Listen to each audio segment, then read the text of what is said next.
Il n'y a toujours pas de porte-parole pour l'opposition en République démocratique du Congo. Pourtant, ce poste officiel est prévu par la loi. Les parlementaires de l'opposition avaient jusqu'au 9 juin pour désigner leur chef, Ibra Khadindiaï. En République démocratique du Congo, la désignation d'un porte-parole de l'opposition divise. Ce poste officiel, inspiré du modèle anglo-saxon, est prévu par la Constitution de 2005. Mais aujourd'hui, les partis sont divisés. Mis à part l'UDPS d'Etienne Tshisekedi, chacun d'eux veut voir son candidat nommé à ce poste convoité, qui équivaut à un rang de vice-premier ministre. Une mésentente qui retarde le processus. Du côté du gouvernement, on attend la nomination de cet interlocuteur privilégié dans la recherche d'un consensus politique. Nous regardons cette situation avec une certaine préoccupation parce que la désignation d'un porte-parole de l'opposition fait partie de la gestion institutionnelle du pays parce qu'il y a des prestations tant au niveau du Parlement qu'au niveau des relations entre les différentes forces politiques que composent le pays et le gouvernement. Nous avons besoin d'un interlocuteur attitré qui est prévu par la Constitution et qui est le chef de l'opposition. Cela fait désordre lorsque, en guise de point de vue, on assiste à une cacophonie chaque fois que nous devons connaître le point de vue de nos partenaires de l'opposition, qui est nécessaire dans une démocratie. Le pays a connu de 1996 à 2004 une instabilité qui a fragilisé la situation politique, économique et sécuritaire de la République démocratique du Congo. À cela s'ajoutent les divisions de la classe politique consécutives à la précédente présidentielle du 29 novembre 2011. Ce nouveau porte-parole aura donc un rôle crucial dans le dialogue politique national. Nous recevons Albert Moleka, directeur de cabinet et porte-parole d'Etienne Tshisekedi, président de l'UDPS, qui se considère comme vainqueur de la dernière présidentielle. Bienvenue et merci d'avoir accepté notre invitation. Merci pour l'invitation. Tout d'abord, pourquoi Etienne Tshisekedi ne veut pas être porte-parole de l'opposition ? Mais madame, je crois qu'il y a deux logiques qui s'affrontent à la suite des élections de novembre 2011. Vous vous souviendrez que toutes les commissions d'observateurs, que ce soit de l'Union européenne, que ce soit la Fondation Carter ou commission d'observateurs locaux, se sont accordées à dire que les résultats de ces élections n'étaient pas crédibles. Mais ces élections ont donné lieu à des institutions basées sur des résultats non crédibles. Donc M. Tshisekedi ne peut être en rien concerné par cette dispute au sein de l'opposition institutionnelle ou cette recherche... Car il ne reconnaît pas les institutions... Tout à fait. Et il est aussi important de noter que aujourd'hui, c'est le 166e jour d'assignation à résidence de M. Etienne Tshisekedi. Alors, lorsque le porte-parole du gouvernement en place dit qu'il cherche un interlocuteur, je crois, il est vrai qu'il cherche un interlocuteur de leur choix. Il ne cherche pas à affronter la réalité de la situation qui prévaut au Congo. Mais dans ces conditions, comment est-ce que l'opposition peut s'organiser sans porte-parole ? Écoutez, le porte-parole de l'opposition tel que les dispositions légales et constitutionnelles en parlent, n'est pas l'organisateur de l'opposition. Le porte-parole, il est porte-parole. Mais tout cela et ce statut est basé sur le respect de cette même constitution et découlerait d'un processus électoral et d'opérations électorales crédibles, ce qui n'est pas le cas. Alors, ce que nous disons, ce que M. Tshisekedi dit, non. Nous sommes en train de construire un édifice qui est le processus démocratique en RDC. Il faut que nous veillions à ce que les fondations soient solides. On ne peut pas bâtir un édifice sur des fondations qui sont déjà détruites. Alors, autre actualité, jeudi, 3 partis de l'opposition ont décidé de s'unir pour faire front contre le président Joseph Kabila, dont votre parti. Alors concrètement, quelles actions va mener ce front ? Non, ce que nous avons vu hier, c'est le rapprochement à partir d'une initiative à l'extérieur de 3 mouvements politiques qui partagent les mêmes objectifs et sont des objectifs qui sont partagés par des millions de Congolais. Mais concrètement, est-ce qu'il y a des actions qui vont être menées, notamment par rapport à l'organisation du sommet de la francophonie ? Par rapport à l'organisation du sommet de la francophonie, il s'y est de noter que la diaspora congolaise, déjà dans son ensemble, il y a une dizaine de jours, avait fait une marche jusque devant l'Organisation internationale de la francophonie, devant les bureaux. Et je pense que la diaspora congolaise en général et ces mouvements politiques en particulier étudieront des actions plus spécifiques aussi à monter. Bon, il est trop tôt pour le dire actuellement. Albert Moleka, merci d'avoir répondu à nos questions. Merci beaucoup. Vous écoutez la radio de la référence www.radiolisolo.com. Raymond Kibanda, le ministre congolais des Affaires étrangères, mène une importante activité diplomatique à travers les pays de la sous-région des Grands Lacs. Il s'est déjà rendu en Tanzanie, en Ouganda, au Burundi, puis en Afrique centrale, au Congo. Il s'agit pour lui d'inviter les voisins à la recherche d'une solution à la crise dans son pays et d'éviter de s'y impliquer d'une manière ou d'une autre. Il poursuit en fait l'œuvre menée avant lui dans l'est du pays par le Premier ministre Augustin Matata Mponyo, qui est allé sur place vérifier ce qui s'y passe au moment où l'on parle avec insistance de la présence de mercenaires rwandais aux côtés des rebelles du M23 qui combattent contre les troupes gouvernementales dans le nord et sud Kivu, où de nouveaux affrontements ont été encore signalés entre les deux forces ennemies. Le M23 accuse cette fois l'armée gouvernementale de bombarder ses positions sur la colline d'Ombuzi, à la lisière du parc national des Virunga, à une 60aine de kilomètres au nord de la localité de Goma. Sur cette information non encore confirmée par les autorités à Kinshasa, suivant les précisions du représentant spécial du secrétaire général de l'ONU en République démocratique du Congo, Roger Miss. Nous continuons toujours nos efforts en partenariat avec la FARDC, avec les institutions, s'adresser à ces menaces. Bien entendu, c'est notre objectif commun de mettre fin, de restaurer la paix, d'arriver à la sécurité. Et effectivement, je viens ici pour voir comment semble la situation, de quoi nous pouvons faire en plus. Notre plus grande priorité est toujours c'est la protection des civils. Dans ce sens, nous essayons de combattre avec la FARDC, la FDLR, ainsi que les autres groupes qui semblent être impliqués dans cette tuerie.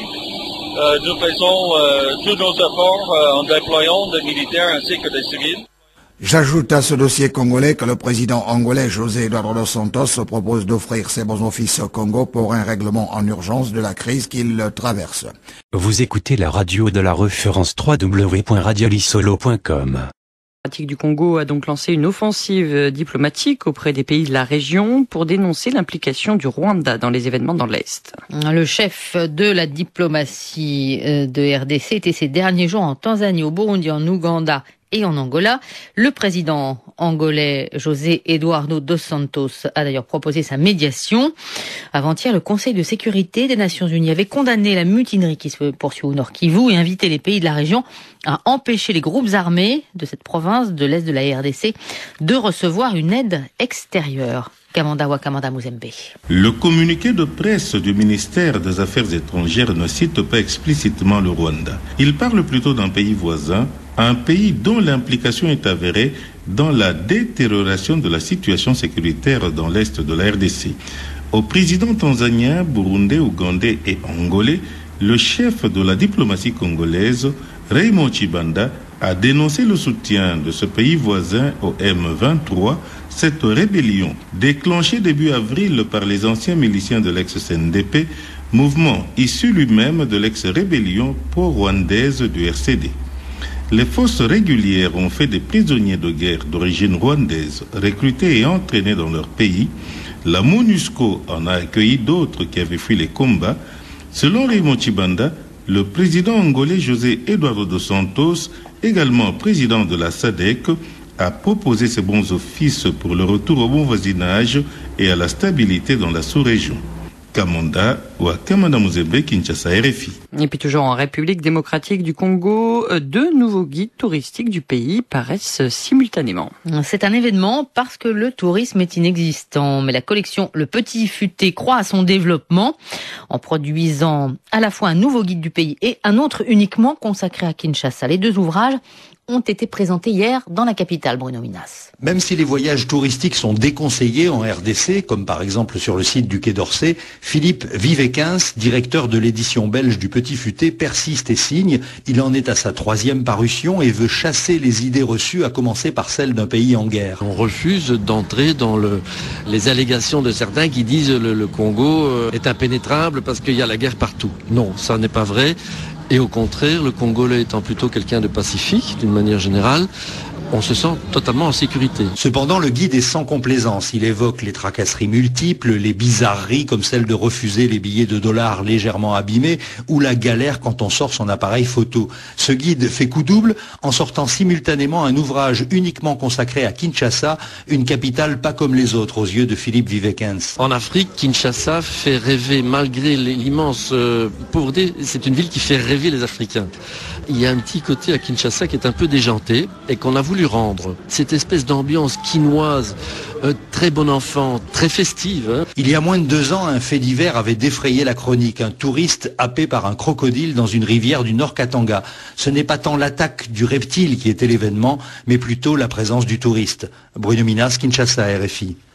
Vous écoutez la radio de la référence www.radiolisolo.com.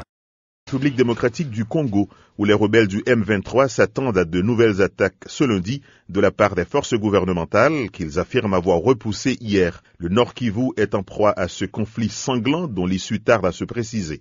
L'armée nationale ne fait aucune déclaration sur ces opérations, mais le M23 déclare que les combats de dimanche auraient fait plusieurs victimes dans le camp ennemi. Toutefois, le groupe lance un appel au gouvernement de Kinshasa pour qu'il y ait des pourparlers en vue de l'application de l'accord de 2009. Écoutons le porte-parole du M23, le lieutenant-colonel Vianney Kazarama. Les forces armées de la République démocratique du Congo nous ont attaqués dans nos positions à 5 kilomètres de la cité de Roubaré. C'était la FA et 3e régiment, la FA et 6e régiment et la FA et 12e régiment qui nous ont attaqués. Le M23 a repoussé ses forces armées jusqu'à l'endroit où on appelle Tamugenga. Quel est le bilan de ces affrontements? Nous avons tué 25 militaires des forces armées. Est-ce que vous avez enregistré des morts de votre côté? Non, pas de morts de notre côté. Nous avons cité sauf qui peut même demander à la population de Roubaré. Nous avons fait l'intention d'arrêter jusqu'à la grande route qui mène vers Goma. Malheureusement, dans le cité de Tamugenga, il y a plus ou moins 14 déplacés de guerre. Alors nous avons constaté que c'est un signe danger pour nous. Nous avons un peu reculé à 3 km de la cité de Tamugenga. Les FARDC vous attaquent, mais n'arrivent pas à vous déloger de vos positions. Comment cette situation va-t-elle finalement être résolue? Oui, justement que nous avons demandé au gouvernement de Kinshasa d'appliquer nos accords, ça c'est les accords du 23 mars 2009. Et vous savez que la condition aussi de vie des militaires des FARDC, ce sont vraiment médiocres, les militaires qui opèrent avec leurs dépendants, femmes et enfants. Ça c'est 2. Nous avons aussi demandé la vérité des urnes, parce qu'aucun développement sans la démocratie. Donc c'est ça en fait. Voyez-vous d'autres affrontements en perspective ce lundi? Oui, justement parce que le gouvernement vient d'envoyer la 8e régiment qui quitte vers Bukavu via Aruchuru. Et il y a aussi les commandos qui ont été entraînés au niveau de Kindulu par les Belges. Ils sont devant nous ici, donc c'est très grave. Le problème, c'est plus qu'il y a catastrophe humanitaire. Comment faites-vous pour vous ravitailler? Comment faites-vous pour résister aux attaques des FARDC? Oui, vous savez que ce n'est pas la masse qui compte, c'est plutôt les hommes capables. Nous avons une expérience et nous sommes dans une zone stratégique. Une zone créée pour nous. Nous sommes dans des montagnes, dans les sommets et ils utilisent les vallées. Troisième chose, nous avons une détermination ferme. Avez-vous l'appui d'autres forces? Non. C'est ça, nous sommes des Congolais. C'est la population qui nous appuie. Bien sûr, en nous donnant des informations. On aura des FARDC aussi. Il y a les militaires, les forces armées de la République démocratique du Congo qui nous fournissent des informations, qui nous donnent des munitions. Donc, vous comprenez que le combat prendra une autre image. Pour nous, nous disons que nous n'avons pas l'appui de Kigali non plus. Et vous savez, si Kigali nous soutenons, nous ne devrons pas être ici. Nous devrons peut-être avancer plus loin qu'ici. Ça, c'est faux, archi faux. Nous avons demandé au gouvernement de négocier, qu'on rentre sur la table de négociation, qu'on voit ce qui ne marchait pas. Parce que ce que nous revendiquons, le retour des réfugiés, c'est une priorité du gouvernement responsable. Avez-vous eu des contacts avec le gouvernement formellement jusqu'à présent? Non, jusqu'aujourd'hui, vous savez que nous sommes à Rutshuru. Rutshuru et Kinshasa, c'est en 2000 km. Bien sûr que l'Est de la République démocratique du Congo sera déchirée par partie parce qu'il y a des groupes armés qui opèrent à l'Est de la République démocratique du Congo. Il y a les groupes locaux, il y a aussi les groupes armés étrangers qui opèrent même à l'Est de la République démocratique du Congo. Nous demandons au gouvernement de venir sur la table de négociation. Le porte-parole du M23 à Rutshuru, dans l'Est de la RDC. Nous restons dans cette zone pour signaler que 11 pays membres de la conférence internationale de la région des Grands Lacs ont inauguré à Goma un centre conjoint de fusion des renseignements. L'objectif est, entre autres, d'avoir les mêmes informations afin d'éradiquer les groupes armés et toutes les forces opportunistes. Depuis Goma, le point avec notre correspondant Primo Pascal Roudaïgua. Les experts des services de renseignement de l'Angola, du Burundi, du Rwanda, de l'Ouganda, de la République centrafricaine, du Congo-Brazzaville, de la Tanzanie, du Soudan, du Kenya, de la Zambie et de la République démocratique du Congo ont participé à la cérémonie de lancement des activités du Centre conjoint de fusion des renseignements des pays membres de la CIRGL. Le ministre congolais de l'Intérieur et de la Sécurité, Mouyez Manguez, était le maître de la cérémonie. L'atteinte de ces objectifs passe impérativement par une unicité des actes, des renseignements et des stratégies pour en finir définitivement autant avec les forces négatives qui écument la région qu'avec les forces opportunistes qui menacent depuis plusieurs décennies l'ordre, la paix et la tranquillité. Le secrétaire général de la CIRGL, le professeur Ntumba Luaba, est optimiste et espère que malgré la situation que traverse le Nord Kivu, Goma sera également le centre de pacification de toute la région des Grands Lacs. De Goma tant meurtri, partira et surgira l'instrument de pacification, de réunification et de cicatrisation de la région des Grands Lacs. Mais certains habitants de la région n'ont pas confiance à toutes ces initiatives. Ribens Mikindo, acteur politique au Nord Kivu. Je ne fais pas du tout confiance à ce bureau parce que ça aura été un bureau de plus pour surtout nous les Congolais, étant donné que nous n'avons jamais été sérieux dans tous les engagements ou dans toutes les organisations, que ce soit africaines et même des Nations Unies, mais aussi je crois que cela dépendrait aussi de la volonté politique de nos dirigeants. Pour lui, il faudra un nouveau leadership et une nouvelle vision dans la région. Il faut un nouveau leadership qui viendra avec une nouvelle vision non seulement de la gestion du pays, mais aussi de la gestion de toute la sous-région en général. Avec les gouvernants actuels, nous ne voyons pas comment est-ce que la stabilité peut venir, alors que c'est ces mêmes gouvernants qui sont à la base de toute l'instabilité qui prévaut ici chez nous. Le gouverneur du Nord Kivu, Julien Paluku, espère plutôt que cette initiative constitue le salut des habitants de sa province. Le rôle de cette structure nouvellement créée et réunissant les experts en renseignement de 11 pays membres rencontre les besoins manifestes de nos populations qui attendent voir tous ces groupes armés et forces négatives être éradiqués. Goma, Primo Pascal Roudaïgua, La Voix de l'Amérique. Eden Kabea, journaliste de La Voix de l'Amérique à Lubumbashi. L'actualité reste marquée par le match de Léopard de la RDC contre l'équipe de Chiennes, match comptant pour les éliminations de CAN Afrique du Sud 2013, match qui se joue aujourd'hui à 16h à Kinshasa. Et le score a été de 3-0 marqué par les Léopards de la RDC.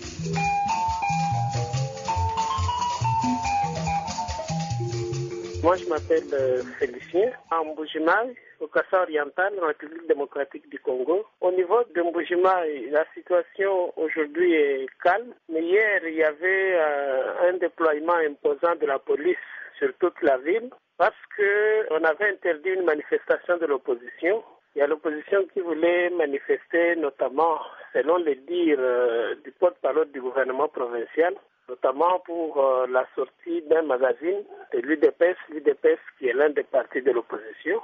Et pour le gouvernement provincial, il fallait que le parti puisse sortir l'autorisation qu'il a reçue des autorités compétentes qui leur accordaient de sortir un magazine d'information. Et les autres ont dit qu'ils devaient marcher pour cela et le gouvernement a interdit la manifestation et ils ont déployé la police sur toute la ville, sur toutes les artères et les ronds-points pour empêcher la manifestation. Et ils ont même occupé le siège du parti et finalement la manifestation n'a pas eu lieu. Vous écoutez la radio de la référence www.radiolisolo.com. L'affaire Chebeya, de nouveau devant la justice congolaise, près d'un an après le verdict d'un premier procès. C'est une nouvelle procédure qui a débuté ce mardi 19 juin devant la haute cour militaire de Kinshasa. Un procès en appel qui devrait permettre d'éclaircir davantage les circonstances de l'assassinat du leader de l'ONG des droits de l'homme, La Voix des Sans-Voix, Floribert Chebeya, et la disparition de son chauffeur Fidel Bazana. Carole Signon, vous nous en dites plus. Oui, tout à fait, Constance. En 2011, la justice avait condamné 5 policiers pour leur participation à l'assassinat de Floribert Chebeya, sans pour autant donner satisfaction. Pour les plaignants, les condamnés n'étaient que des exécutants. Rosta Makenta, directeur exécutif adjoint de l'ONG La Voix des Sans-Voix, explique cette position. Il y a un suspect principal, le général John Numbi, qui jusqu'aujourd'hui continue à courir la rue impunément. Avec ce nouveau procès qui s'ouvre, le général John Numbi, qui était chef de la police à l'époque des faits, devrait comparaître devant la haute cour militaire en charge désormais du dossier. C'est du moins ce qu'espèrent les plaignants. Maître Marie-André Moulakayembe est avocat et militant des droits de l'homme au sein de l'ONG Touge Noire. Il donne des précisions sur les parties qui vont comparaître durant le procès.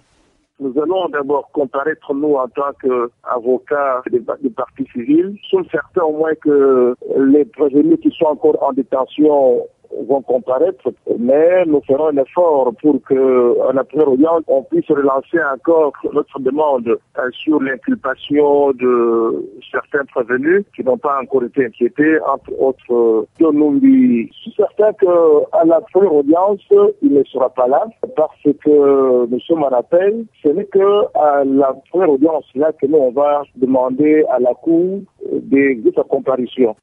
Mais ce procès sera-t-il équitable? Les proches de Floribert Chebeya le souhaitent et disent compter sur les autorités du pays pour que justice soit rendue. Maître Marie-André Moulakayembe.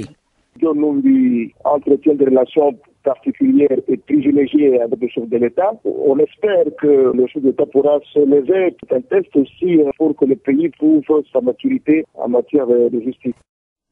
Les défenseurs des droits de l'homme fondent à présent leurs espoirs sur cette nouvelle procédure, une procédure qui devrait permettre à ceux qui n'en ont pas eu l'occasion lors du premier procès de dire leur part de vérité dans l'affaire Chebeya. Merci beaucoup, Carole Assignon. Et j'ajoute toujours à propos de la RDC, Navi Pillay a exprimé sa profonde préoccupation par rapport à la sécurité de la population civile habitant dans l'est de la République démocratique du Congo. La haut-commissaire aux droits de l'homme a rappelé que parmi les dirigeants du mouvement M23, il se trouvait les auteurs des pires violations des droits de l'homme en RDC et même dans le monde. Elle a en particulier exprimé son inquiétude concernant le recrutement d'enfants. Madame Pillay a enfin appelé toutes les parties, y compris l'armée officielle, à respecter le droit international humanitaire et les droits de l'homme et à prendre toutes les mesures nécessaires pour assurer la protection de la population civile. Toujours dans la région et toujours au chapitre justice, la Cour internationale de justice rendra ce mardi 19 juin son arrêt sur la question de l'indemnisation due par la République démocratique du Congo à la République de Guinée dans l'affaire Amadou Sadio Diallo. Ce ressortissant guinéen, installé depuis 1964 au Zaïre du maréchal Mobutu, y avait fait fortune grâce au transport de minerais avant d'être expulsé en 1996. Aujourd'hui, le montant pour la réparation des préjudices subis par le Guinéen à la suite de ses détentions et de son expulsion arbitraire est estimé à 11 590 000 $ américains, en plus des intérêts moratoires. Des précisions avec Abdraman Sissé, notre correspondant à Conakry. Tous les Guinéens connaissent l'histoire d'Amadou Sadio Diallo, alias Diallo Cravate. Ce sobriquet lui a été collé au début des années 60 à Dakar lorsqu'il a osé acheter une cravate à 15 000 francs CFA alors que même les expatriés blancs achetaient les leurs à 300 francs. Mais Diallo Cravate est surtout connu comme l'homme qui a osé traîner la République démocratique du Congo devant la Cour internationale de justice. Que réclame Diallo Cravate à la République démocratique du Congo? Dans les dossiers avant que je vienne, c'est 36 milliards 180,45 $ américains. J'avais le monopole de transporter les 474 000 tonnes de cuivre et le pétrole. Pourquoi on vous a expulsé du Zaïre? C'est les pétroliers qui me doivent, mobile et financiers qui me doivent plus de 6 milliards de dollars. Sans compter les dettes que l'État congolais, la GECAMINE, qui me doit plus de 14 milliards. Alors maintenant, la juge a saisi les biens des pétroliers. Alors ils sont partis maintenant voir le Premier ministre Kengo Andondo. M'a donné raison au Conseil des ministres. Une semaine après, le pétrolier voit, il crompe et signe un faux décret pour m'expulser. De retour en Guinée, Diallo Cravate bénéficie de l'appui des autorités. Le ministère guinéen de la Justice engage d'éminents avocats guinéens, puis français, et obtient ainsi, en mai 2007, la recevabilité du dossier à la Cour internationale de justice. Mais que gagne la Guinée dans cette affaire? Chaque jour que je vais toucher, l'État guinéen a 20%.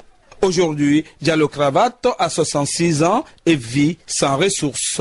Pour beaucoup de ses compatriotes, cette affaire... Vous écoutez la radio de la référence www.radiolisolo.com. La RDC a lancé une grande campagne diplomatique. Son chef de la diplomatie, Raymond Tshibanda Ntunga Mulongo, s'est rendu dans différentes capitales de la région pour exposer le point de vue du pays au sujet de ce que Kinshasa appelle les ramifications régionales de la crise dans l'Est. Que peut-on attendre concrètement de ces efforts diplomatiques? Écoutons la réaction de Nita Evele du Congo Global Action, un réseau d'organisations engagées dans le plaidoyer pour une solution à la crise congolaise. L'initiative n'est pas mauvaise. Si pour une fois tout le monde s'assoit et dit la vérité, c'est ce qui se passe à la frontière à l'est de la RDC. Mais déjà que quand le chef de la diplomatie ou le gouvernement congolais n'arrive pas à dire que c'est le Rwanda qui est le problème dans cette région-là, je trouve que ce n'est pas un effort qui va aboutir à quelque chose. Parce que dans leur communiqué, ils parlent d'un pays voisin, alors que tout le monde connaît le nom du pays voisin. Et en même temps, le Rwanda, de son côté aussi, vraiment donne des signaux comme quoi il n'est pas prêt non plus à s'engager à une paix durable pour le Congo. Ces deux signes-là montrent que on va s'asseoir pour parler et puis on va signer des accords qui vont aboutir à rien du tout pour une paix durable au Congo. Qu'est-ce qui empêche les deux parties de se parler franchement, à votre avis? Je pense que les deux pays ne voient pas les choses de la même façon, de mon avis. Je trouve que la RDC a un problème urgent d'insécurité, que le Rwanda, en ce moment ici, j'ai l'impression que ça le profite. Que le Congo soit aussi dans l'insécurité, dans le désordre comme il est. Sinon, il aurait tout fait pour aider le Congo à résoudre ce problème-là. Parce que souvent, le problème vient de la frontière entre le Rwanda et le Congo. Si vous regardez depuis l'invasion de l'AFDL, vous avez le RCD, vous avez le CNDP, maintenant le M23, vous allez voir que tous ces gens-là ont eu leur appui du Rwanda. Donc, après 15 ans, tout le monde sait, et les rapports le disent, que le Rwanda est en train d'alimenter une insécurité à l'est du Congo. Tant que les deux pays ne voient pas dans le même œil qu'il faut la paix à l'est du Congo, le problème ne va pas se résoudre. Et aussi, tant que le Congo n'a pas une armée forte pour repousser tous ces rebelles et ces rébellions qui se créent à l'est du Congo, on sera dans cette situation éternellement. Donc, en même temps, c'est la faiblesse du gouvernement congolais, et en même temps, c'est le fait que personne, et la communauté internationale qui est compris, parce que la MONUSCO est à l'est du Congo, ne veulent pas dire la vérité. Déjà, dire la vérité va nous emmener quelque part. La MONUSCO a fait état récemment dans un rapport de la présence dans l'est de la RDC de combattants recrutés à partir du Rwanda. Est-ce un début? Oui, c'est un début, et on a tous félicité cet acte-là, mais un peu en retard, parce que c'est pas le premier rapport qui est sorti de l'ONU que le Rwanda était coupable dans l'insécurité de l'Est du pays. Chaque fois, il y a les rapports qui sortent, mais après le rapport, qu'est-ce qui s'est passé? On a eu le rapport, tout le monde a condamné. Après, même notre gouvernement lui-même a eu du mal à citer le Rwanda dans cette affaire. Ils ont commencé au début, et puis maintenant, ils commencent un peu à changer leurs paroles en disant qu'ils veulent favoriser la diplomatie. C'est bien de favoriser la diplomatie, mais si on n'est même pas prêt à reconnaître qu'il y a un problème à la frontière du Rwanda et du Congo, on ne va pas avancer quelque part. Nita Evele du Congo Global Action nous parlait du Maryland, dans la banlieue de Washington. C'est Dieudonné Ndaye, journaliste citoyen de la Voix de l'Amérique, parti de Kasaï occidental. Les nouvelles de ma province, l'autorité provinciale à l'intérim, le gouverneur JCC, M. Mwamba Kanjila, qui était dans le village à conflit Kamenga et Kassansou, dans le territoire de Libaya, où il y a eu des conflits, 2 morts, 10 blessés, 150 cases incendiées, et tout le monde était dans la forêt. Et maintenant, sa présence a voulu un peu réconforter quelques populations pour qu'ils les retournent dans le village. Il leur a remis $1000 américains et 650 000 francs congolais. Et il a exhorté aux enfants de retourner pour continuer avec les examens de fin de l'année et aux parents de retourner, ceux qui ont des enfants, pour prendre des vaccinations. Il a demandé à toutes les deux parties d'enterrer les haches de guerre. Il a déployé la police pour la sécurité.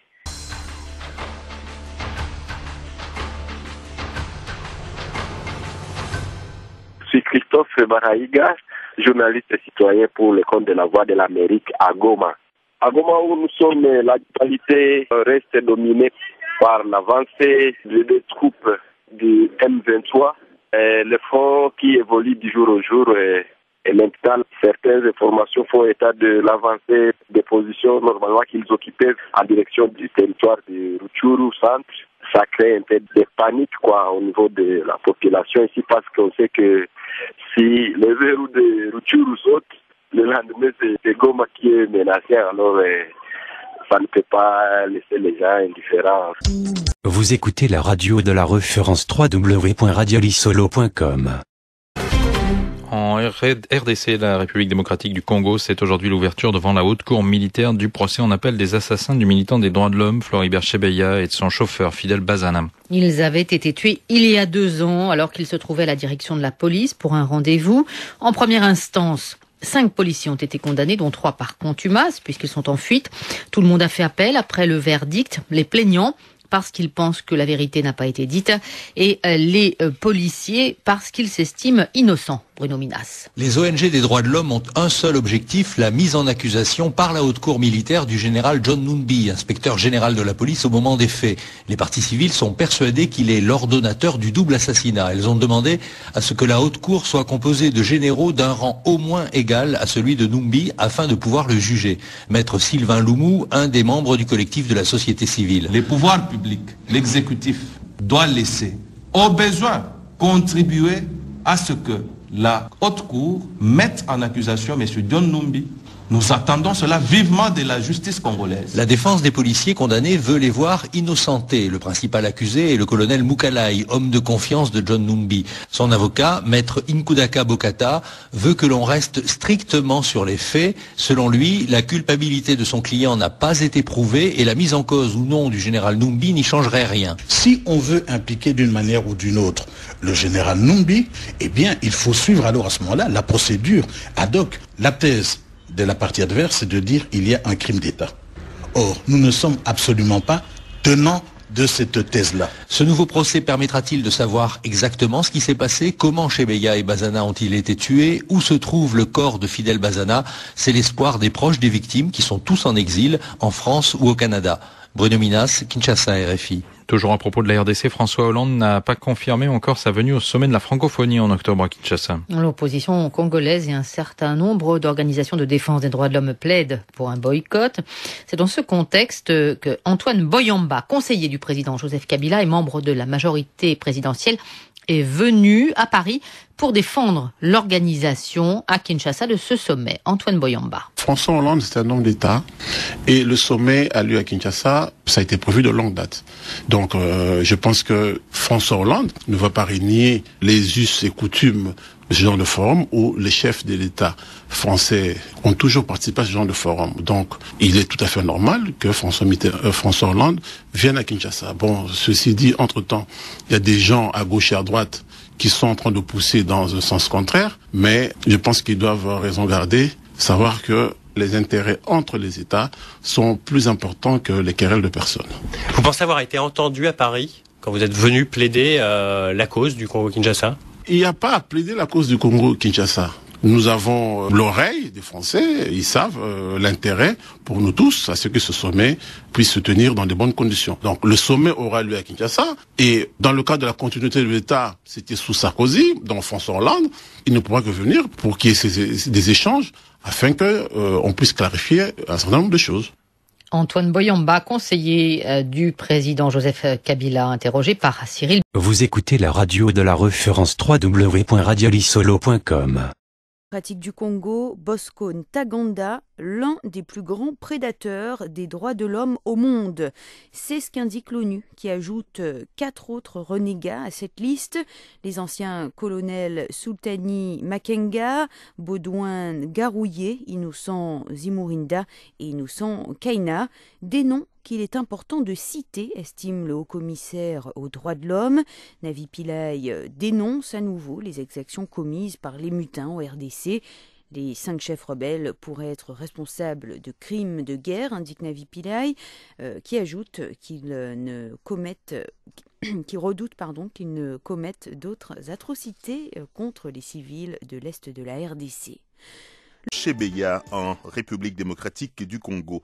Réouverture aujourd'hui du procès en appel à Kinshasa. Pour les militants des droits humains, le premier jugement n'a pas permis l'éclosion de la vérité, alors qu'ils souhaitent que toute la lumière soit faite sur les circonstances réelles de l'assassinat du président de la Voix des Sans-Voix, Floribert Chebeya, et son chauffeur Fidel Bazana, survenu en 2010. L'an dernier, à la même époque, le colonel Daniel Mukalayi, accusé principal, et 3 autres co-accusés, ont été condamnés à la peine de mort et un autre policier a été condamné à la prison à vie par la cour militaire de la Gombe. Au cours d'une conférence de presse lundi, des dirigeants de la VSV ont demandé au président Kabila d'élever au rang supérieur les généraux de cette cour militaire en vue de juger l'ex-chef de la police, le général suspendu John Numbi, qu'il considère comme principal suspect. M. Chebeya avait rendez-vous avec ce dernier le 1er juin 2010. Le lendemain, la police a découvert le corps de l'activiste dans sa voiture à Kinshasa. Son chauffeur, Bazana, après avoir été porté disparu, a été déclaré mort par l'état civil le 17 mars 2011, soit environ 10 mois plus tard, ce que la haute cour militaire n'a pas reconnu, a dit à la Voix de l'Amérique le directeur de la Voix des Sans-Voix, Dolly Ibefo. Au micro de Nathalie Barge, il explique que l'audience à la haute cour militaire est renvoyée au 17 juillet pour défaut de procédure. La convocation, donc la transmission du dossier au juge.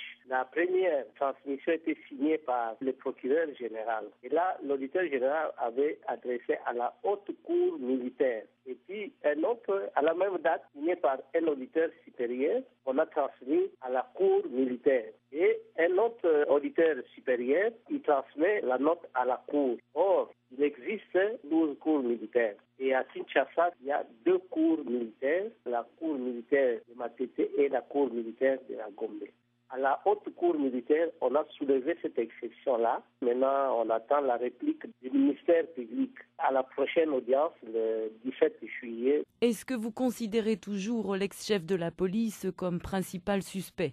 Oui, le chef de la police est pour nous le principal suspect parce que c'est lui qui a invité Floribert par ses collaborateurs. On avait vérifié le relevé téléphonique. On a vu même la colonelle qui était chargée du protocole. Le chef de la police avait même échangé plusieurs fois avec le colonel Daniel Mukalayi. Donc, c'est les gens qui ont été condamnés. Alors, nous voulons qu'on le prenne comme un prévenu, au lieu de le garder comme témoin.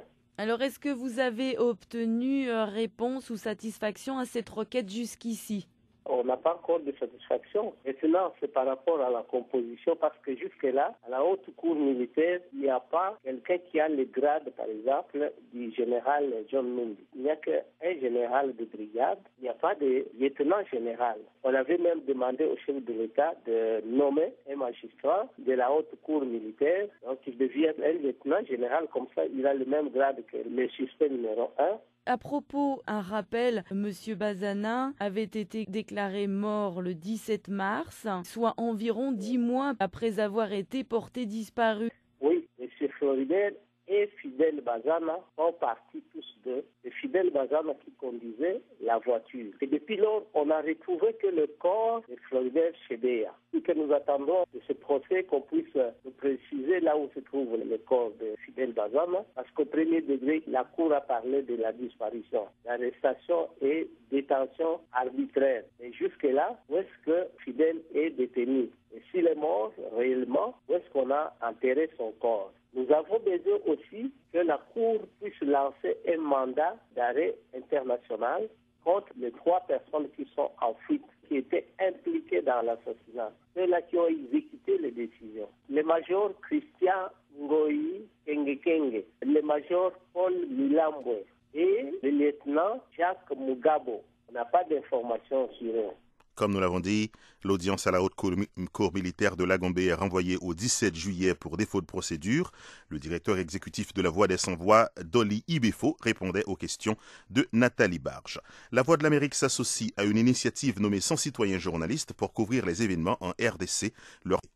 C'est Dieudonné Ndaye, journaliste citoyen de la Voix de l'Amérique à partir de Kasaï-Occidental. Chez nous, aujourd'hui, 2 semaines après le vote de la motion contre le gouverneur de la province du Kasaï-Occidental, l'Assemblée provinciale a tenu sa première plénière aujourd'hui pour débattre la matière essentiellement sur les importants péages sur les routes. Ils sont en train de discuter parce qu'il y a eu des points de discorde entre l'Office des routes et l'Assemblée provinciale et DVDA sur la gestion des fonds de péage de trafic routier. La deuxième situation, c'est la suspension de chef de secteur de Matamba par l'autorité provinciale. Il accuse de l'incompétence parce qu'il y a eu des conflits dans le secteur de Matamba. Par exemple, village Chingana et Benamuchupai, territoire de Kazumba, où les conflits ont causé 3 morts, 58 maisons brûlées, une trentaine de blessés et la population est en fuite dans la forêt.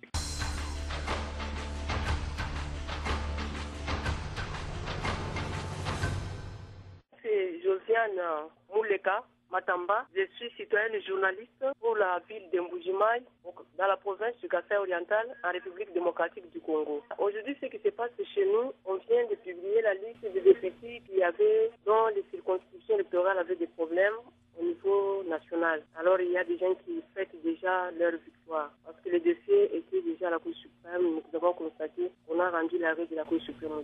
Ce sont les candidats des partis politiques qui se préparent à déposer leur dossier à la CENI, à la Commission nationale indépendante pour les élections. Alors, nous avons constaté que les gens sont en train de monter des centres pour constituer leur dossier afin que les dossiers soient notariés à l'hôtel de ville pour qu'ils déposent à la Commission électorale nationale indépendante. Vous écoutez la radio de la référence www.radiolisolo.com. Le continent africain préoccupé par l'insécurité qui règne dans l'est de la RDC, la haut-commissaire aux droits de l'homme de l'ONU a rappelé toutes les parties à prendre les mesures nécessaires pour assurer la protection de la population civile. Les dirigeants du M23 figurent parmi les auteurs des pires violations des droits de l'homme en RDC et même dans le monde, a dénoncé Nevi Pillay. Beaucoup d'entre eux pourraient être tenus pour responsables de crimes de guerre, a-t-elle ajouté. Rien qu'au Kivu, je vous rappelle que les affrontements entre l'armée congolaise et les rebelles du M23 ont déjà provoqué la fuite d'environ 218 000 personnes depuis avril dernier. La haut-commissaire a tout particulièrement exprimé son inquiétude devant la systématisation de la pratique de l'enrôlement par force des enfants. Dans le classement mondial des pays en fonction de leur dangerosité, le Global Peace Index cite une dizaine de pays africains parmi les plus touchés par la guerre, le terrorisme et l'instabilité politique. Le Burundi, le Tchad et la Centrafrique sont classés parmi les pays instables et l'Est de la RDC parmi les régions connaissant des conflits et notamment une menace terroriste de plus en plus présente, indique le rapport, pointant du doigt la région des Grands Lacs où de nombreux groupes armés et terroristes opèrent, passant d'une frontière à l'autre. Dans le territoire de Beni, au nord Kivu, les rebelles des ADF Nalu d'origine ougandaise se livrent toujours à des exactions et à des enlèvements. Certains observateurs les disent en relation avec les djihadistes Chebab somaliens liés à Al-Qaïda. Des précisions avec Maître Omar Kavota, président de la société civile en territoire de Beni. Il faut dire que ces groupes ADF Nalu existent encore dans les territoires de Beni, en dépit des opérations qui sont menées en ce lieu par les FRDC. Et ce sont des rebelles ougandais qui, en principe, opèrent dans au moins 4 collectivités de ce territoire, à savoir la collectivité secteur de Rwenzori, la collectivité secteur de Benimba ou la chefferie de Bachou et de Watalinga. Et ce sont des gens qui se livrent à cœur joie à des actes de pillage. Et aussi, on est en train de noter certains actes d'enlèvement ou même d'exécution sommaire. Ce sont de groupes armés qui présentent une menace sécuritaire accrue à l'endroit des civils dans cette région. On les dit notamment en relation avec les Chebab somaliens. Alors, est-ce qu'il est possible de confirmer cela ? Il n'est pas possible qu'on les confirme, mais comme vous le savez, ce sont des gens qui sont plus dans les parcs nationaux de Virunga. Et la partie qu'ils contrôlent, c'est une partie qui partage ses limites avec la province orientale et une partie de l'Ouganda. On ne sait pas exactement si les Shabab peuvent traverser du côté congolais. Mais tout ce qu'il faut dire, c'est qu'ils sont dans un espace qui aujourd'hui semble échapper en totalité à l'État congolais. Il n'est pas évident que ces gens aient des liens, mais pour le moment, il est vraiment difficile de l'affirmer. Et surtout au regard du mode opératoire des ADF NALU, ce serait pas facile qu'on puisse le dire parce qu'on sait que les Shabab se livrent aux actes de kamikazes, ce qui n'est pas le cas pour les ADF NALU. Aujourd'hui, qui est-ce qui les soutient réellement? On disait à un moment donné que le Soudan les finançait. Tout ce que l'on puisse dire, c'est qu'il y a des anciens politiciens ougandais du régime Idi Amin, traversé par les pouvoirs de Yoweri Museveni, qui sont jaloux de revenir aux affaires en Ouganda. S'il faut parler du Soudan, c'est pas aussi trop facile qu'on puisse les prouver. Mais ce qui est vrai, c'est que dans un certain mode opératoire qui a été vécu par les victimes de leurs atrocités, des fois, on a vu que c'était pour la plupart des musulmans. Et si c'est au regard des relations religieuses que l'on puisse établir tel lien, peut-être on pourra alors le dire. Mais quant à ce qui est de leur façon de faire, en tout cas, il est très tôt qu'on puisse établir directement les soutiens d'un État voisin ou encore des groupes terroristes mieux connus sur le plan international. Combien y aurait-il de ces membres? On les dit en petits groupes. Nous estimons qu'ils ne peuvent pas se compter à plus que 1000 hommes de troupes. Mais s'ils sont si peu nombreux, pourquoi font-ils autant parler d'eux finalement? Ils ont passé plus d'une décennie à brousse dans les massifs des Rwenzori. Et donc, ils sont plus expérimentés dans la guérilla et ils inquiètent la population et même les FARDC et l'armée congolaise est dans les capacités aujourd'hui de les anéantir. Il faut parler d'eux parce qu'ils sécurisent la zone, ils ont évolué dans un monde opératoire qui n'arrive pas à être fragilisé aujourd'hui par l'armée régulière congolaise. C'est aussi, surtout au regard des différentes violations des droits humains qui sont en train de perpétrer dans la zone, qu'il faut parler d'eux. Maître Omar Kavota, président de la société civile en territoire de Béni, dans le Nord Kivu, en RDC. Ndaye, journaliste citoyen de la Voix de l'Amérique à partir de Kasaï-Occidental. Chez nous, aujourd'hui, 2 semaines après le vote de la motion contre le gouverneur de la province du Kasaï-Occidental, l'Assemblée provinciale a tenu sa première plénière aujourd'hui pour débattre la matière essentiellement sur les importants péages sur les routes. Ils sont en train de discuter parce qu'il y a eu des points de discorde entre l'Office des routes et l'Assemblée provinciale et DVDS sur la gestion des fonds de péage de trafic routier. La deuxième situation, c'est la suspension de chef de secteur de Matamba par l'autorité provinciale. Il accuse de l'incompétence parce qu'il y a eu des conflits dans le secteur de Matamba. Le village Chingana et Benamuchupai, territoire de Kazumba, où les conflits ont causé 3 morts, 58 maisons brûlées, une trentaine de blessés et la population est en fuite dans la forêt.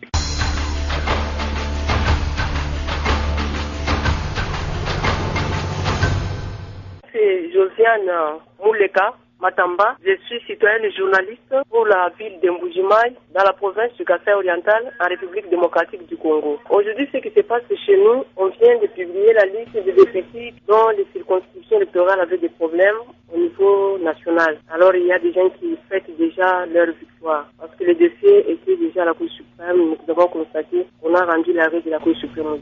Ce sont les candidats des partis politiques qui se préparent à déposer leur dossier à la CENI, à la Commission nationale indépendante pour les élections. Alors, nous avons constaté que les gens sont en train de monter des centres pour constituer leur dossier afin que le dossier soit notarié à l'hôtel de ville pour qu'ils déposent à la Commission électorale nationale indépendante. Vous écoutez la radio de la référence www.radiolisolo.com. Le Congo-Kinshasa maintenant, avec l'ouverture hier du procès en appel des assassins de Floribert Chebeya. Le défenseur des droits de l'homme et son chauffeur ont été tués il y a 2 ans maintenant. 5 policiers condamnés en première instance se retrouvent cette fois devant la haute cour militaire. 3 autres sont toujours en fuite, mais le procès est marqué par une autre absence, celle de John Numbi, chef de la police au moment des faits.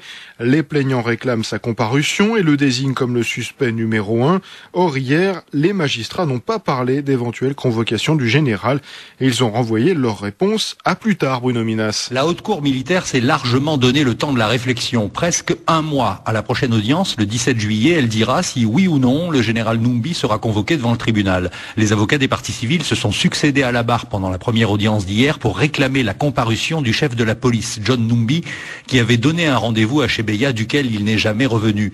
Maître Bondo, l'un des avocats des parties civiles, a des doutes parce que, de par son grade, John Numbi ne peut être jugé que par un général. Nous avons des inquiétudes parce que la composition a une faille. C'est qu'il manque un général Alors, devant cette composition dont le président a le grade de colonel, nous avons des inquiétudes sérieuses quant à la volonté de l'État. Et l'avocat a raison de s'inquiéter parce que les avocats de l'État congolais ne sont pas du tout d'accord avec cette comparution. Maître John Omehata. On ne peut pas amener quelqu'un au tribunal ou à la cour parce qu'on l'a réclamé. Il y a une procédure. M. John n'était pas parti au procès. Il était venu en tant que renseignant. Il a tout déclaré. Donc, nous pensons que John Numbi ne peut pas comparaître sur base de décisions de renvoi qui ne le concernaient pas. Le 17 juillet sera donc l'heure de vérité. Si Numbi n'est pas convoqué, les parties civiles quitteront le procès et se tourneront vers la justice internationale. Bruno Minas, Kinshasa, RFI. Le Congo et les relations tendues avec son voisin rwandais depuis plusieurs semaines. Kinshasa a reçu pendant 2 jours la ministre rwandaise des Affaires étrangères. Louise Mushikiwabo a rencontré le président Kabila et son homologue Raymond Tshibanga. Il a surtout été question de la situation dans l'est de la RDC, puisque c'est bien là le nœud du problème. Les Congolais, en effet, dénoncent la présence de 200 à 300 hommes, dont des Rwandais chargés de renforcer les mutins du M23. À l'issue de ces discussions diplomatiques qualifiées de franches et enrichissantes, les 2 parties ont annoncé leur volonté d'enquêter ensemble sur cette affaire. Une affaire sur laquelle s'est justement exprimé hier le président rwandais. Paul Kagame a répondu aux questions de la presse internationale à Kigali et il a réaffirmé que la mutinerie en cours dans le Nord Kivu ne concernait pas son pays. Ce qui se passe actuellement au Congo ne devrait pas être perçu comme un problème entre le Congo et le Rwanda. C'est un problème intérieur, un problème entre Congolais. Et nous répétons à qui veut bien faire l'effort de comprendre, et nous le disons aux Congolais, ne cherchez pas à échapper à vos responsabilités en faisant croire que c'est la faute du Rwanda ou en faisant croire qu'il s'agit de problèmes de communication entre vous et nous. C'est un problème de communication entre le gouvernement et le peuple congolais. Vous voyez ce que je veux dire? Le président rwandais Paul Kagame. Le Rwanda. Vous écoutez la radio de la référence www.radiolisolo.com. Et puis au Rwanda, lors d'une conférence de presse, hier, ce mardi 19 juin à Kigali, la capitale, le président rwandais Paul Kagame a accusé la communauté internationale d'avoir cherché à chasser du pouvoir le président congolais, M. Joseph Kabila. Il a également affirmé la neutralité du Rwanda dans la crise au Nord Kivu, au sujet des troubles qui sévissent dans cette région de la République démocratique du Congo.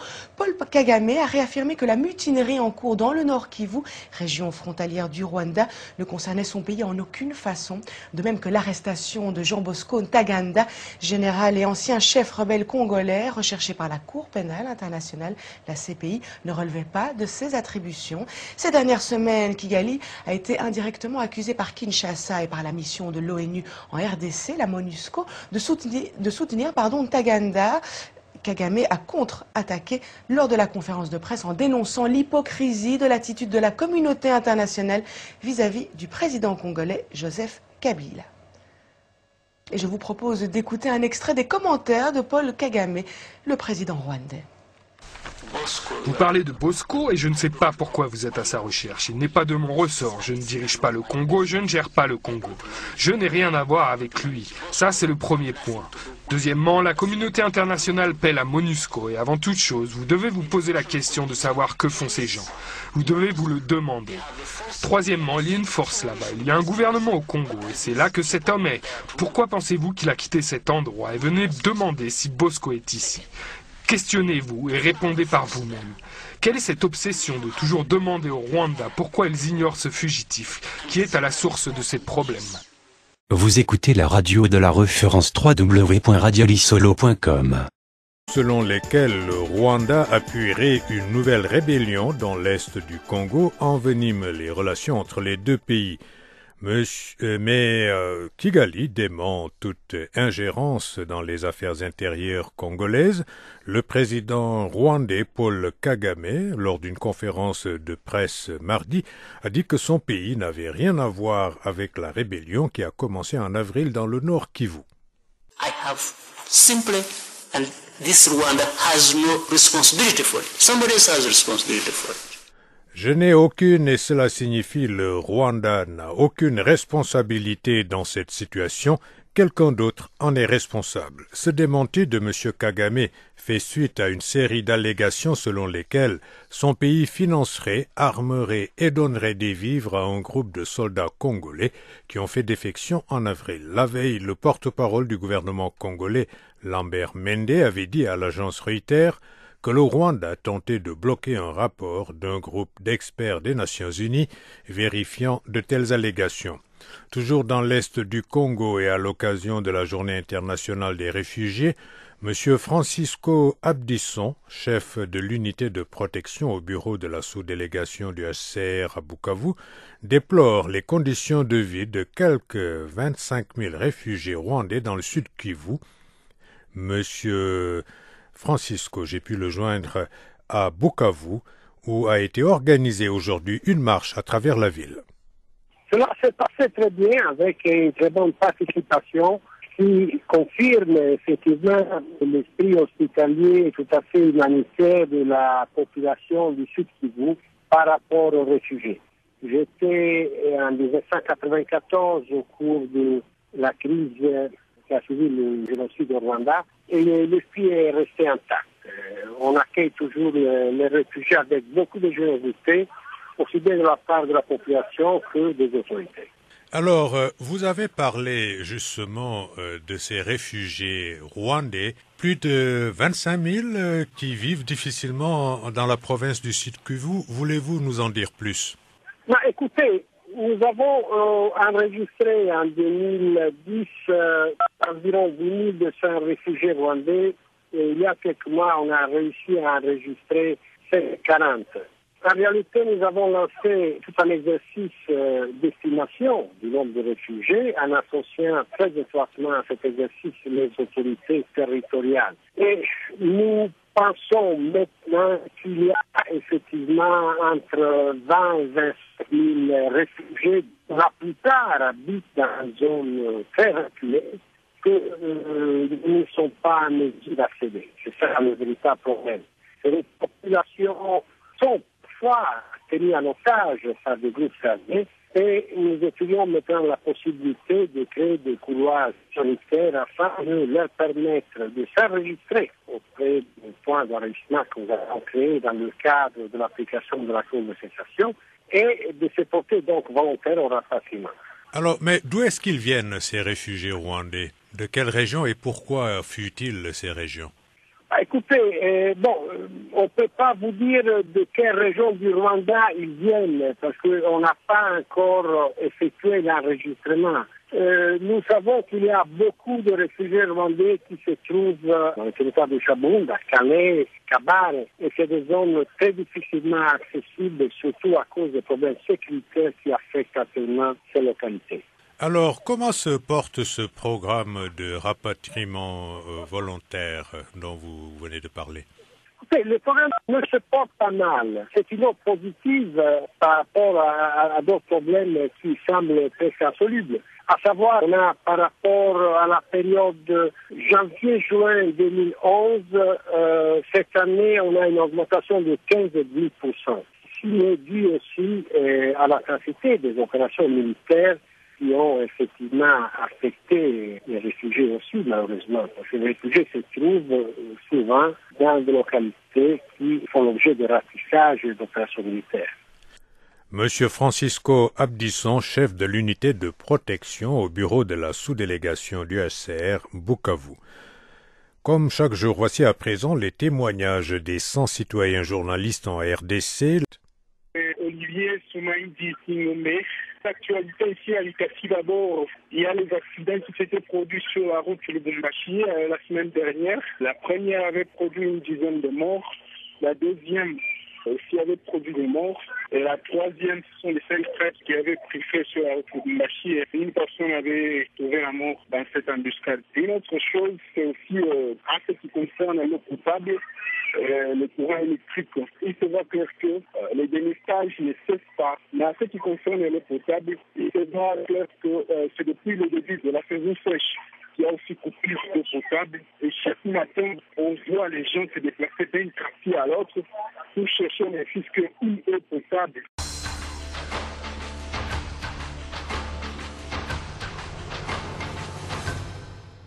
c'est Janine Bandou de Goma Nord.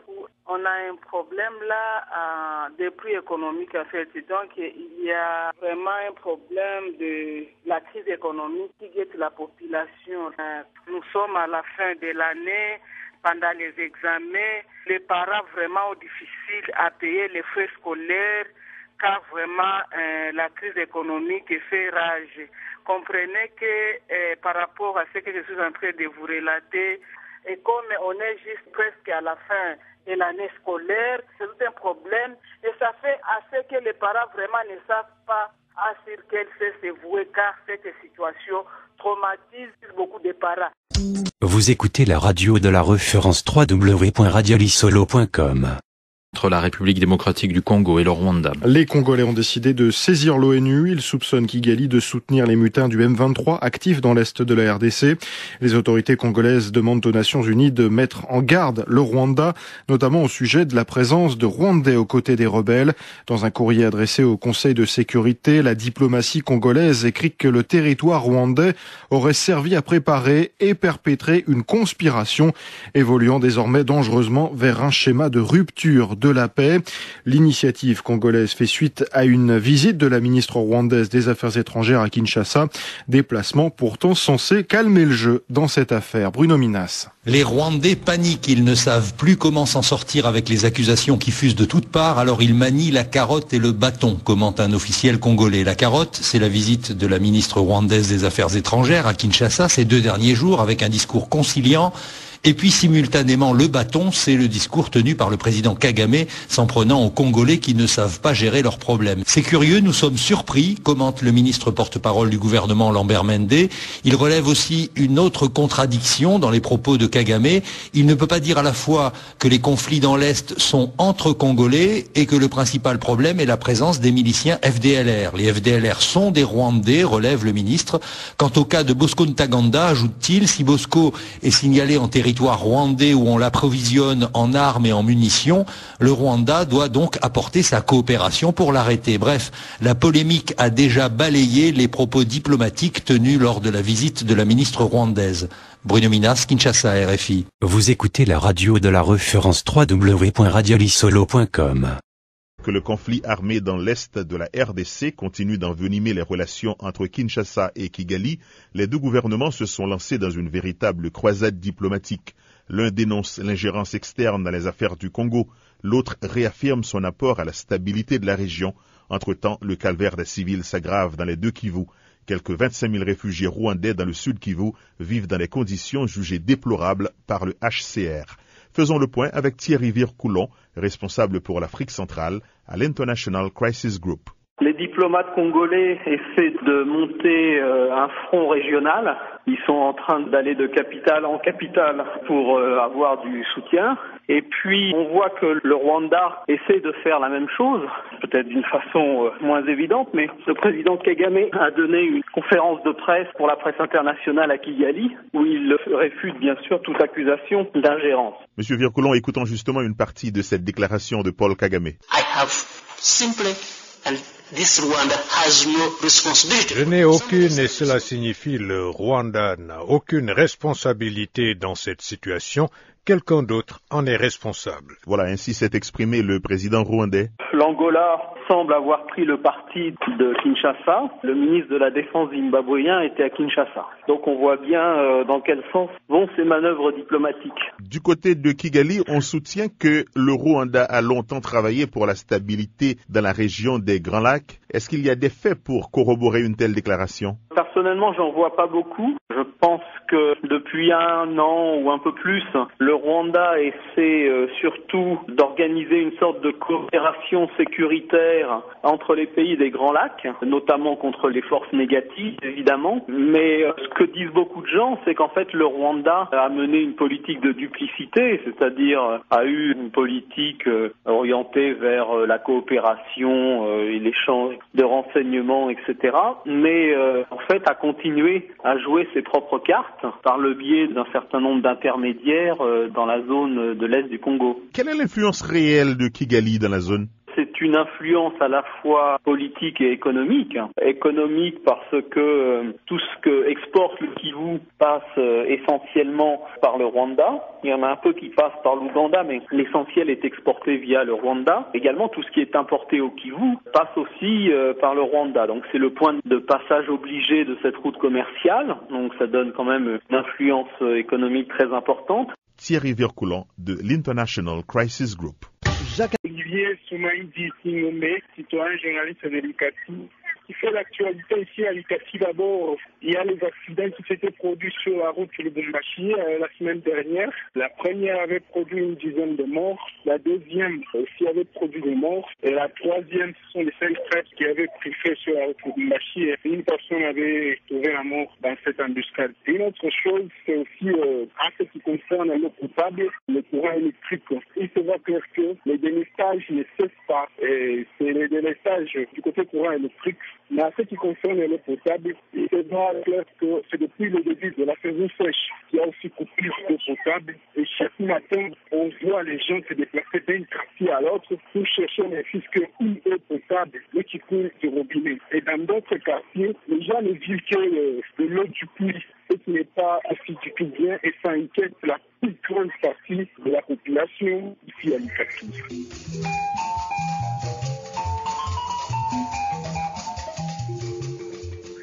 Janine Bandou de Goma Nord. On a un problème là de prix économique en fait. Donc il y a vraiment un problème de la crise économique qui guette la population. Comme vous êtes aussi au courant de ce qui se passe, par exemple les problèmes des minervales des enfants, en tout cas, nous sommes à la fin de l'année. Pendant les examens, les parents vraiment ont difficile à payer les frais scolaires car vraiment la crise économique fait rage. Comprenez que par rapport à ce que je suis en train de vous relater, et comme on est juste presque à la fin de l'année scolaire, c'est tout un problème et ça fait à ce que les parents vraiment ne savent pas à quel fait se vouer car cette situation traumatise beaucoup de parents. Vous êtes branché sur la 3xwradiolissolo.com. Interpelle par écrit le Conseil de sécurité de l'ONU. C'est pour avertir le Rwanda au sujet de la présence de ses soldats aux côtés des rebelles dans l'est de la RDC et d'une conspiration évoluant dangereusement vers un schéma de rupture de la paix. Face à la gravité de la situation, les deux voisins conviennent de rendre opérationnelle la commission conjointe de vérification chargée notamment d'enquêter sur les suspicions de soutien extérieur aux mutins.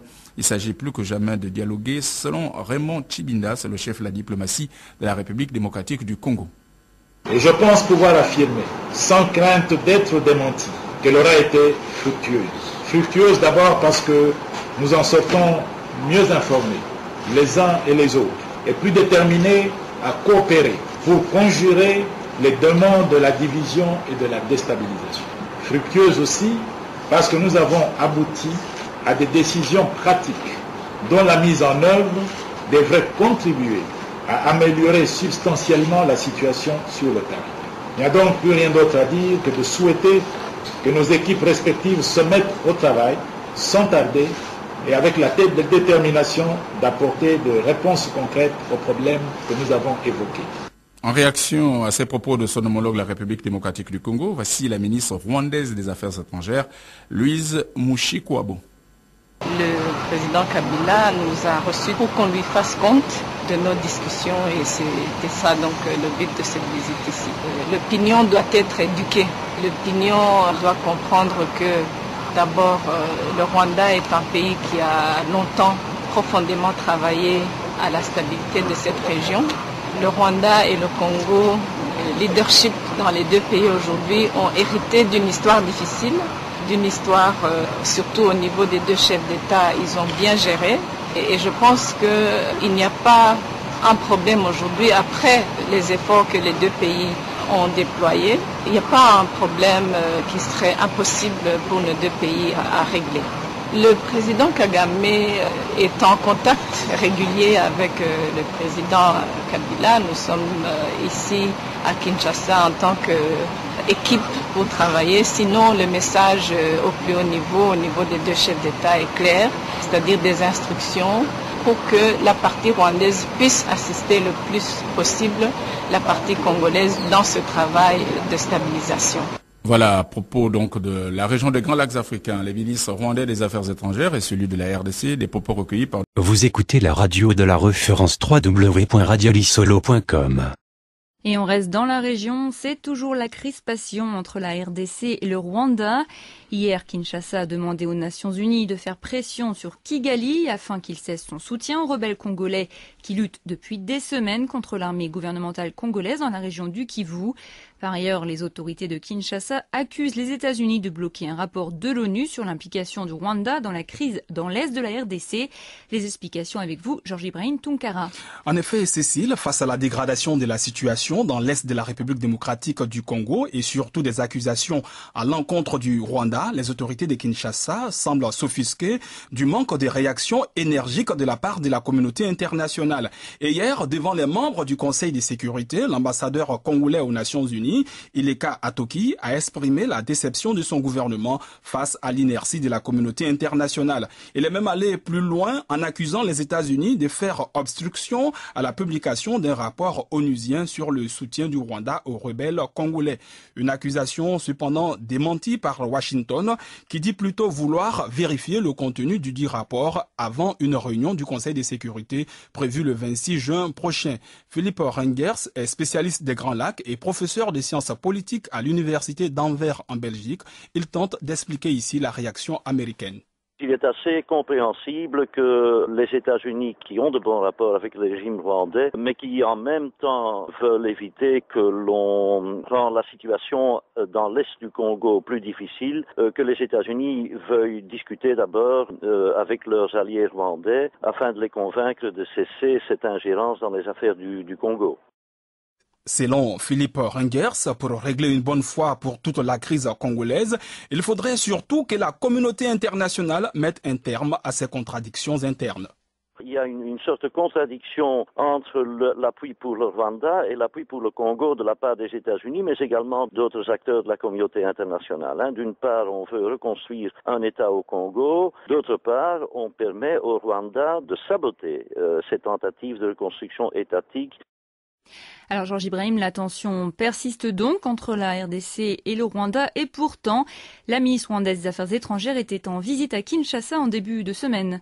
Oui, Louise Mushikiwabo était à Kinshasa lundi et mardi dernier où elle s'est notamment entretenue avec Joseph Kabila. Elle a évidemment nié les accusations à l'encontre de son gouvernement et même si les deux pays ont promis d'œuvrer de concert en vue de ramener la paix dans l'est du Congo, il faut savoir, Cécile, que la méfiance reste de mise entre Kigali et Kinshasa. Radio-Télévision Lisolo, la radio de la référence. 7 officiers supérieurs congolais ont quitté l'armée congolaise avec près de 170 hommes pour rejoindre les rebelles du mouvement du 23 qui combattent les troupes loyalistes depuis mai dans l'est de la République démocratique du Congo. Les rebelles estimés à plusieurs centaines tiennent leur position sur les collines de Runyoni, Mbuzi et Tchanzu où ils sont regroupés dans le sud-est du parc national des Virunga à la frontière avec le Rwanda et l'Ouganda. Le 14 juin, les rebelles du mouvement du 23 mars avaient lancé des attaques au nord, au nord-ouest et au sud-ouest du pays. Mais cette semaine, une accalmie relative est observée. Depuis le début des combats, plus de 200 000 personnes ont pris le chemin de l'exode. Une réunion de concertation et d'évaluation est prévue le 28 juin prochain à Goma, en République démocratique du Congo, entre les ministres de la Défense des deux pays. Cette nouvelle rencontre fera ainsi suite à la réunion bilatérale qui vient de se tenir à Kinshasa, sous la conduite de la ministre rwandaise des Affaires étrangères. L'on se rappelle que la RDC a dernièrement dénoncé ce qu'elle assimilait à la passivité du Rwanda dans l'implication de ses ressortissants au sein de la rébellion du M23 à l'est du pays. On écoute la ministre rwandaise des Affaires étrangères, Louise Mushikiwabo. Le président Kabila nous a reçus pour qu'on lui fasse compte de nos discussions et c'était ça donc le but de cette visite ici. L'opinion doit être éduquée. L'opinion doit comprendre que d'abord le Rwanda est un pays qui a longtemps profondément travaillé à la stabilité de cette région. Le Rwanda et le Congo, le leadership dans les deux pays aujourd'hui ont hérité d'une histoire difficile, d'une histoire, surtout au niveau des deux chefs d'État, ils ont bien géré. Et je pense qu'il n'y a pas un problème aujourd'hui, après les efforts que les deux pays ont déployés. Il n'y a pas un problème qui serait impossible pour nos deux pays à régler. Le président Kagame est en contact régulier avec le président Kabila. Nous sommes ici à Kinshasa en tant qu'équipe pour travailler. Sinon, le message au plus haut niveau, au niveau des deux chefs d'État est clair, c'est-à-dire des instructions pour que la partie rwandaise puisse assister le plus possible la partie congolaise dans ce travail de stabilisation. La ministre rwandaise des Affaires étrangères, Louise Moshikwabo. Vous écoutez la radio de la référence www.radiolisolo.com. Officiel de Kinshasa aux récents propos du président rwandais selon lesquels son pays n'a rien à voir au conflit qui déstabilise l'Est de la République démocratique du Congo. Lors d'une conférence de presse aujourd'hui, le porte-parole du gouvernement de la RDC, Lambert Mende, a exprimé l'étonnement des autorités congolaises à ce sujet. D'autant plus, a-t-il dit, qu'au même moment, la ministre rwandaise des Affaires étrangères donnait à Kinshasa de nouvelles assurances concernant la coopération entre les deux pays. Au micro de Timothée Donangmai, on écoute le ministre Lambert Mende.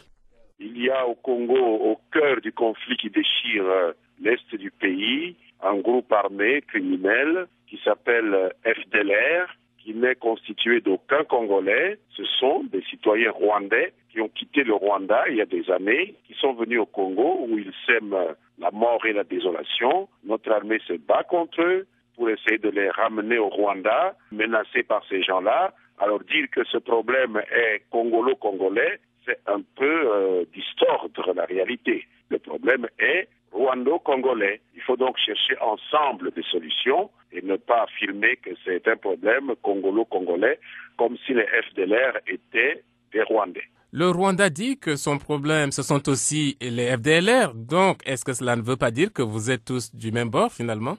Oui, mais alors dans ce cas, c'est contradictoire avec l'idée qui consiste à dire qu'il n'y a pas de problème rwandais au Congo, que c'est un problème entre Congolais, puisque les FDLR ne sont pas Congolais. Donc, le problème est congolo-rwandais.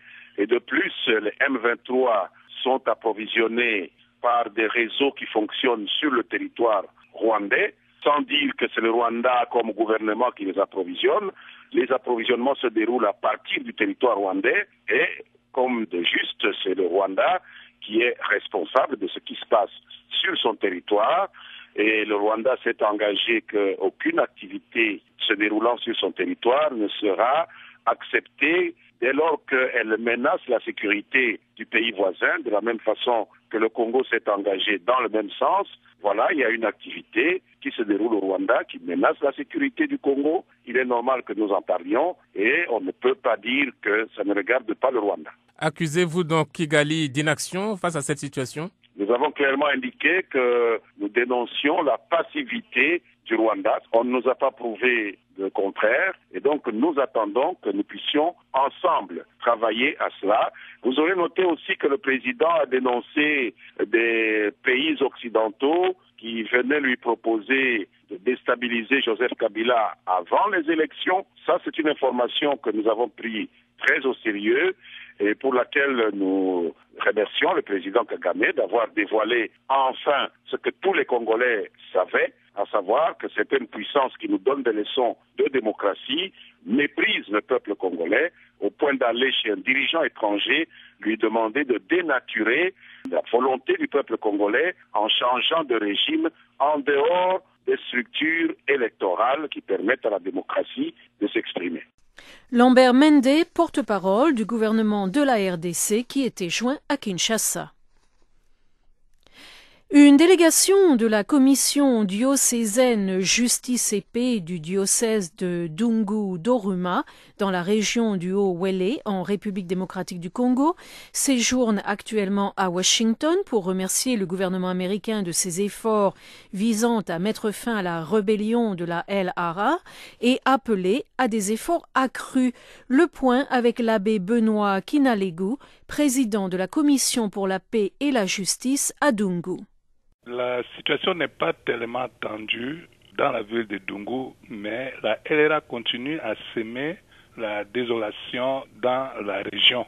Bien que la plus grande partie de la LRA, leur force a été diminuée, mais pour le moment, il y a encore des groupes qui continuent à déranger la population, à imprimer la terreur et le traumatisme dans la chair de la population.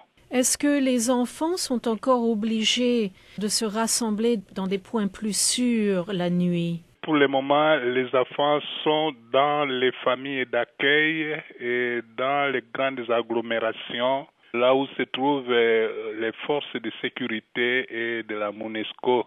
Les enfants trouvent refuge là-bas. Je crois que le grand problème concernant les enfants, c'est plus leur réinsertion et réhabilitation psychosociale. Et pour les autres, c'est question plus de leur éducation.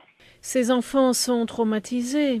Certainement, ils sont traumatisés puisqu'ils ont été témoins des atrocités.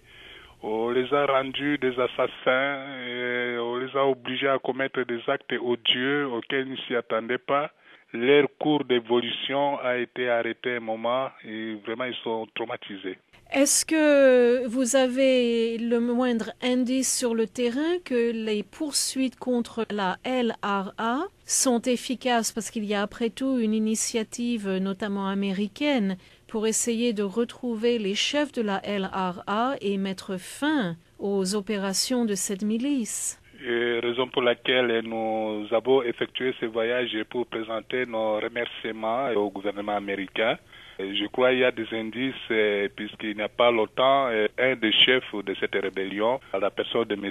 César Kilani, a été arrêté grâce au conseil des conseillers américains qui sont sur place maintenant en RCA et au Sud-Soudan et en Ouganda.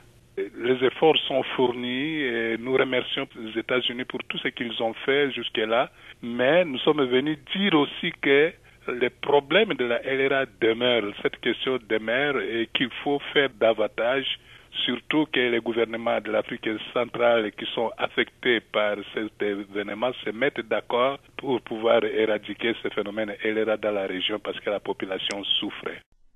L'abbé Benoît Kinalegu, président de la Commission pour la paix et la justice à Dungu. C'est Richard, journaliste citoyen en Mbuji-Mayi au Kasaï oriental. Aujourd'hui, il y a une activité organisée par la société civile du Kasaï oriental dans le cadre du renforcement des capacités des team leaders et de membres de groupes thématiques du cadre de concertation de la société civile au Kasaï oriental, lesquels ateliers est facilité par des experts du comité de suivi national du symposium au niveau de Kinshasa avec le financement de la MONUSCO et du programme des Nations Unies pour le développement, le PNUD en cycle. Voilà l'activité que la Suisse est en train de mener aujourd'hui en Mbuji-Mayi.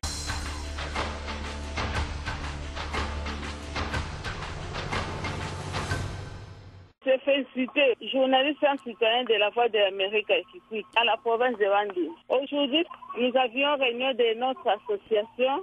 Nous faisons aussi la technologie appropriée. Nous avons fait aussi un système de ristourne pour aider les mamans de se prendre en charge. Il y a des mamans qui ont des difficultés de donner l'argent aux autres mamans. Là. À part ça, dans notre province de Bandundu, il y a les mamans de Kikwit qui se préparent pour aller à la convention qui est... Vous écoutez la radio de la référence www.radiolisolo.com. De nouvelles désertions dans les rangs de l'armée congolaise, c'est en tout cas ce qu'affirment les mutins du M23. Oui, selon eux, 7 officiers supérieurs ont quitté les FARDC hier avec près de 170 hommes. Une information catégoriquement démentie par Kinshasa. Zéphirin Quadio. Le lieutenant-colonel Vianney Kazarama l'affirme, 3 lieutenants-colonels et 4 majors ex-CNDP intégrés dans l'armée début 2009 auraient déserté ce mercredi avec 166 hommes. Ils ne seraient pas partis qu'avec leurs hommes, mais selon le M23, ils ont quitté les rangs de l'armée avec des armes et des munitions. Le lieutenant-colonel Vianney Kazarama a aussi indiqué que tous ses officiers supérieurs étaient basés dans le Nord Kivu, excepté un lieutenant-colonel arrivé, lui, de la province voisine du Sud Kivu. Une question se pose, Comment ces officiers ont-ils rejoint les collines de Runyoni où se trouvent les mutins? Certains semblent avoir profité de rotation pour faire désertion.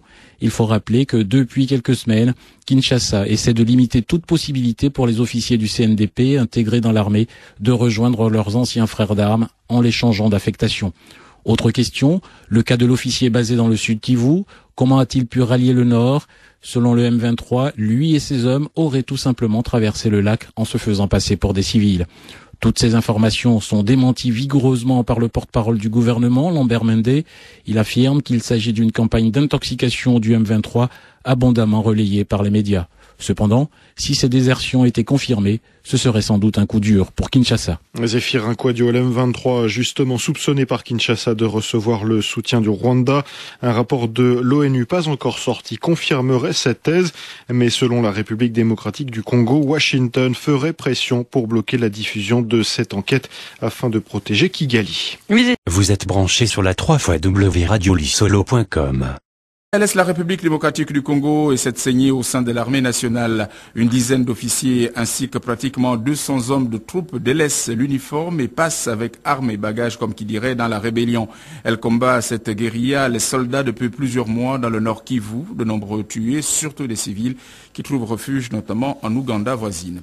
Ce carnage dans le sud-ouest de la Libye, une centaine de tués, mais aussi 5 fois plus de blessés après une semaine d'affrontements entre forces de sécurité et des tribus. C'est le gouvernement Tripoli qui dresse cet état de lieu après le retour au calme dans cette région, d'après la même source. Vous êtes branché sur la 3x.radiolissolo.com.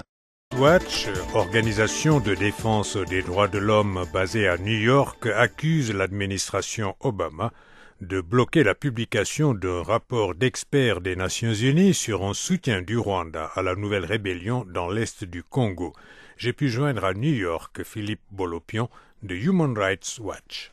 Écoutez, oui, il nous est revenu que les États-Unis étaient réticents à publier un rapport dans lequel les experts de l'ONU affirment que le Rwanda a soutenu les rebelles emmenés par Bosco Ntaganda. Et on trouvait ça évidemment très inquiétant. On pense qu'il n'y a aucune raison de retarder la publication de ce rapport. Il faut absolument que le soutien du Rwanda à Bosco Ntaganda cesse. Et une des meilleures façons d'arriver à ce résultat, c'est de rendre public les conclusions du rapport des experts. Mais les États-Unis et le Rwanda démentent.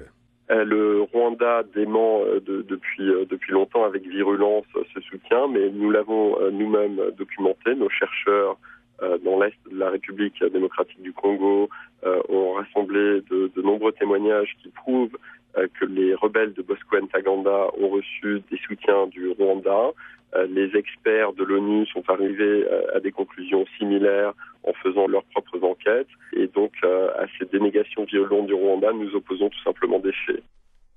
Philippe Bolopion de Human Rights Watch. La nouvelle rébellion a éclaté quand un groupe de combattants de l'ex-CNDP, dirigé par le général Bosco Ntaganda et d'autres officiers incorporés au FARDC, ont fait défection et pris les armes en mai dernier contre l'armée congolaise. Cette semaine encore, 7 officiers supérieurs ont quitté cette armée avec, dit-on, près de 170 hommes pour rejoindre les mutins du M23, si l'on en croit le colonel Vianney Kazarama, porte-parole de ce M23. Il affirme que ces soldats ont rejoint avec armes et munitions la mutinerie actuelle dans le Nord Kivu. Mais un officier supérieur de l'armée congolaise que j'ai joint ce matin et qui a requis l'anonymat a minoré ces défections de soldats, disant qu'un seul d'entre eux était en fonction et que, de toute façon, ces derniers pourraient bien revenir, comme bien d'autres avant eux, en se rendant compte sur place que les conditions ne sont guère propices. Comme chaque jour, voici à présent les témoignages des 100 citoyens journalistes en RDC. Oui, moi c'est Timothée Tchamanga, je suis à Goma, en République démocratique du Congo, au Nord Kivu. Actualité oblige, ces derniers temps, c'est la rébellion des M23 qui fait la une ici, avec tous les échanges qu'il y a. Il y a aussi dans la ville, ces derniers temps, une insécurité grandissante, ce qui met beaucoup de population en doute. Déjà, les soirs, 17h, tout le monde est rentré chez lui, 18h, pour éviter ces hommes en armes dans la ville. Et ici, nous sommes pendant la saison sèche et les routes ont été démolies pour raison de reconstruction. Et tous les jours, les gouvernements essaient de faire quand même un effort pour arroser afin que la poussière soit un peu maîtrisée.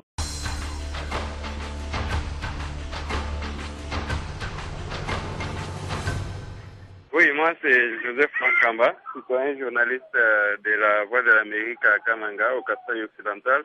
Ici, chez nous, l'actualité est dominée par l'intensification des activités de sensibilisation en faveur de la population sur la police de proximité dans la commune d'Indécha, commune qui avait été désignée comme commune pilote pour amener cette population à bien vivre avec la police nationale congolaise. La finalité, c'est d'amener la population à bien collaborer avec la police et de lui exiger des bons services de sécurité.